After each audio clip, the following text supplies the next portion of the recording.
Hello, welcome back. I'm Statman Dave, and today we're going to be explaining how Arsenal became a serious football club again. Remember to subscribe if you're new, smash the like button, but anyway, let's get this party started.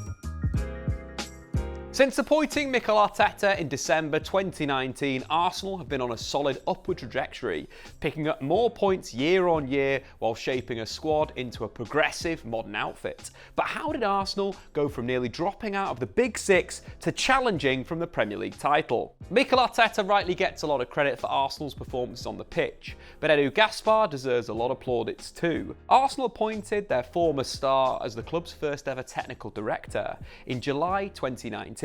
Since then, Edu has been firmly in charge of the club's player recruitment and sales, whilst overseeing the coaching at the club. 2019-20 season was without a doubt Edu's worst at the club, bringing in the likes of David Luiz and Nicolas Pepe to a club and sacking Unai Emery in November. That being said, according to reports, Edu wasn't actually involved in the Pepe deal, with Raul Sanllehi the one responsible for closing the deal. Looking back, this does make sense because the Pepe deal doesn't fit the transfer profile we've come to expect from the Brazilian sporting director. Even so, whilst this might go down as his worst season at Arsenal, Edu did oversee the appointment of Mikel Arteta in December, while signing 18-year-old talents William Saliba and Gabriel Martinelli in the summer. As Arteta began to reshape Arsenal on the pitch, moving away from the 4-2-3-1 and towards the 3-4-3 that helped the club lift the 1920 FA Cup. Off the pitch, Edu worked on defensive transfers,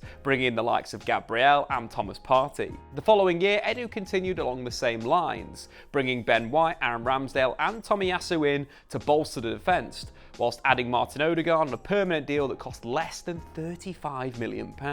With these acquisitions, Edu created the foundations of a squad that Arteta could blend with talent already at the club, which created Arteta's first competitive starting 11. This focus on defensive signings is the same kind of focus that has made Pep Guardiola's Manchester City such a tough team to beat. In modern football, teams are generally very patient in attack, especially those at the top of the game, as they look to control the match and by extension the opposition through possession. This means that defenders are usually their deepest players, which in turn means that they have the most time and space on the ball, resulting in the most touches. This also means that they're responsible for progressing the ball from deep to your attackers. In fact, in each of the last 4 Premier League seasons, a defender has ranked first for total touches in the competition. What this means is that if you're playing a possession-based style, you need your defenders, by extension, your deepest players, to be very good on the ball. Combine that with the need for your defenders to actually be good defenders, it makes sense that top teams spend a lot of money on recruiting complete players to fit these roles. Edu did this superbly for Arsenal, signing the likes of Gabriel, Ben White and William Saliba in his first few seasons at the club, who are all highly composed in possession with excellent technical skills,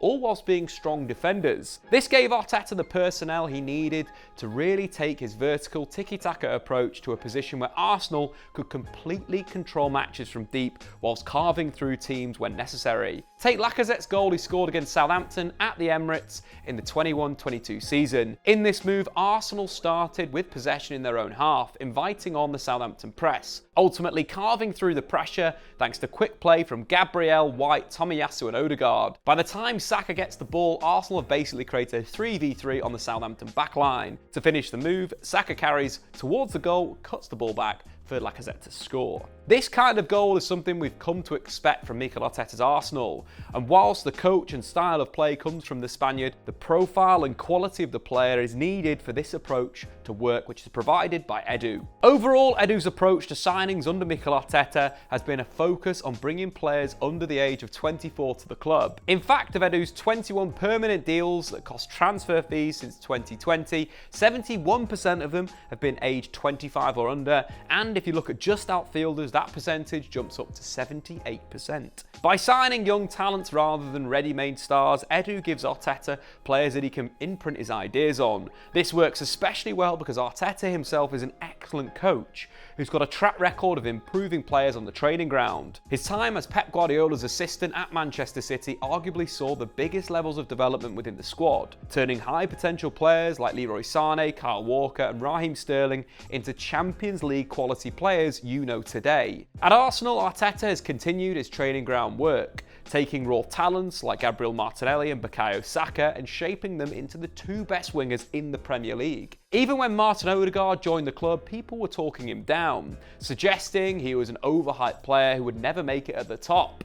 Now, Odegaard is unquestionably one of the very best attacking midfielders in European football. The result of Arteta's training ground work to ready his players for his possession-based system has seen value added to the Arsenal squad, and it's skyrocketed. According to Transfermarkt, when Arteta was appointed as Arsenal manager in December 2019, the Gunners had a squad value at €677 million, which ranked them 6th in the Premier League at the time. But today, Arsenal's squad is valued at more than £1 billion, which only Manchester City's squad being valued higher. Whilst Edu deserves a lot of credit for his smart recruitment, the Brazilian, along with Arsenal's board, deserve praise for backing Arteta. The Spaniard has not had the easiest time in the Emirates hot seat and has had a number of discipline problems to deal with. Matteo Guendouzi was the first to feel Arteta's wrath after a training ground incident, which occurred on a team training session in Dubai in 2020. On the same trip, the Frenchman would also be given a dressing down by Edu due to his behaviour. After these incidents, Guendouzi would go on to just play twice more for Mikel Arteta, as the youngster's talent was ignored due to his behaviour. Going head to head with a high potential youngster is one thing, but from here on, Arteta had similar issues with the attitude of Mesut Ozil. The German was a global star who had signed a huge new contract with the Gunners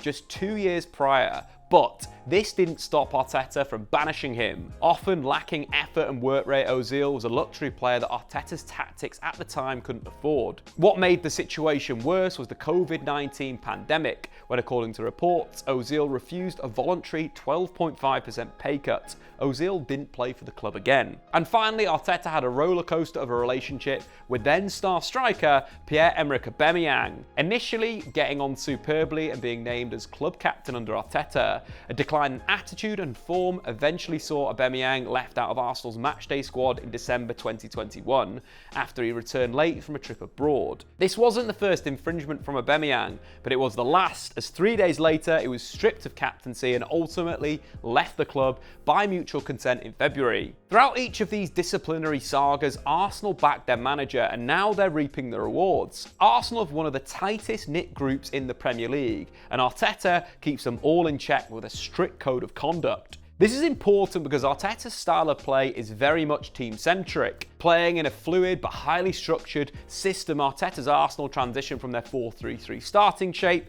to either a 2-3-5 or a 3-2-5 in possession, depending on the opposition. For example, if they're facing a 4-5-1 low block with little pressure on the ball, we'll see the base 2, whilst against a two-man press, we'll generally see a 3-2, which creates a natural overload on the first line of pressure. There is a big emphasis on playing out from the back from the goalkeeper, using short but crisp passing to retain possession and playing through pressure, like we highlighted earlier in Lacazette's goal against Southampton. But another reason for this approach is positional play, with Arsenal looking to drag their opponents over from one flank to make it difficult for Arsenal to play over to the other, only for the Gunners to quickly work the ball to the other flank, where they can create great 1v1s for their talented wingers. This possession-based approach is extremely easy on the eye and has made Arteta's Arsenal much loved by the fans. What helps this affection is the fact that Arteta followed Unai Emery, who, whilst he started well at the Emirates, Emery's tenure ultimately ended in some pretty turgid football. Arteta slowly transitioned away from Emery's 3-4-1-2, initially opting for a gegenpressing 3-4-3, which saw them lift Arteta's first trophy,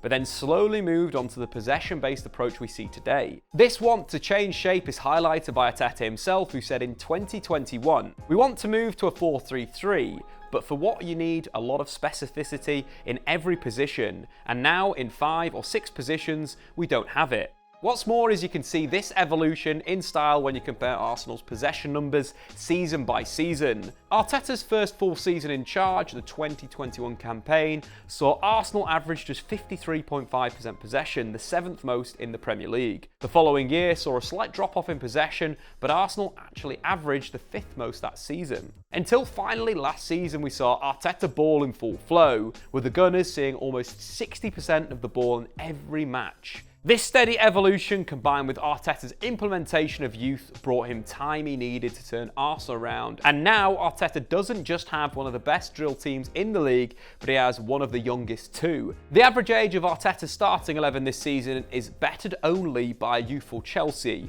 who have only won twice since sacking Graham Potter. And on top of all of that, now that Arsenal are back competing for league titles, they have a clear plan to stay there. In 2023, Arsenal have tied Aaron Ramsdale, Gabriel Martinelli, Bukayo Saka, William Saliba and Martin Odegaard down to contracts that expire in 2027, whilst they signed Gabriel down to a similar contract in October 2022. Meanwhile, the likes of Gabriel Jesus, Kai Havertz, Jurrien Timber and Declan Rice, who are all recent purchases, either have contracts that run out in 2027 or 2028. So Arsenal have 10 of their starting 11 on long-term contracts, with the reports that Ben White is the next in line for an extension, which would make it 11 out of 11. What's more is that these deals are long enough to price potential suitors out of any unwanted transfers, but not so long like another London-based club who are on such long deals that if they don't perform, it's difficult to resale. This future-proofing is also creating incredible competition for places, which in turn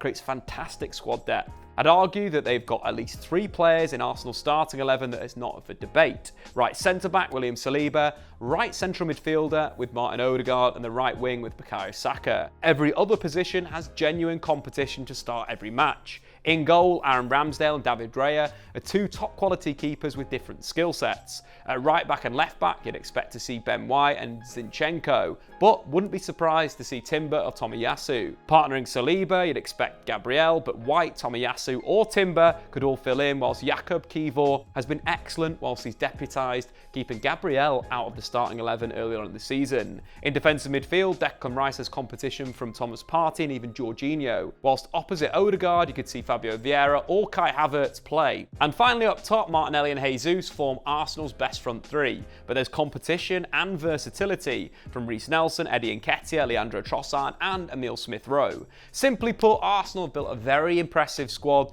that could compete with the very best around, and by signing squad players from top teams like Gabriel Jesus, Zinchenko and Odegaard, these players are unlikely to leave for Real Madrid or Barcelona because they joined Arsenal to play. And that's a similar story with the youngsters. Having played at Arsenal for a long time, they've developed an attachment to the club, which gives them less reason to want to leave in the future. So what's next for Mikel Arteta and Arsenal? To take the next step to win the Premier League, I think they need a clinical striker to replace Eddie Nketiah. Comparing them to Manchester City right now, the only glaring difference is Erling Haaland up front. Now Arsenal won't get him, but someone like Victor Osimhen could be the final push they need to topple Pep Guardiola. They also need to improve in the biggest games against City and Liverpool. Arteta in general has a very good record against the rest of the Premier League's big 6, but he's only beaten Jurgen Klopp and Pep Guardiola inside 90 minutes once in his last 13 attempts. That being said, they are the 2 standout managers in the world of football with 2 of arguably the best squads. Meanwhile, Arteta and his Arsenal squad are both very young, so expect these records to improve. So to conclude, Arsenal became a serious football club again by appointing Edu Gaspar first as their technical director and then the club's sporting director. This helped with the appointment and backing of Mikel Arteta, who transformed Arsenal from quite a pragmatic outfit to a tactically versatile team who look to dominate possession and play vibrant attacking football. The combination of Edu and Arteta has then allowed Arsenal to press forward one plan: to build the best possession-based side possible by capitalising on transfers of younger players with high potential that Arteta can improve even further. Without a doubt, this has been a success for Arsenal. On a much lower budget, the Gunners are competing with not just a football group, but a state-backed club. And whilst they still have got to improve before they win the Premier League, Arsenal are very much a serious football club again. But anyway guys, what do you think? Do you agree that Arsenal become a serious football club once again? Let me know in the comments below. I've been Statman Dave. Subscribe if you're new. We'll see you later.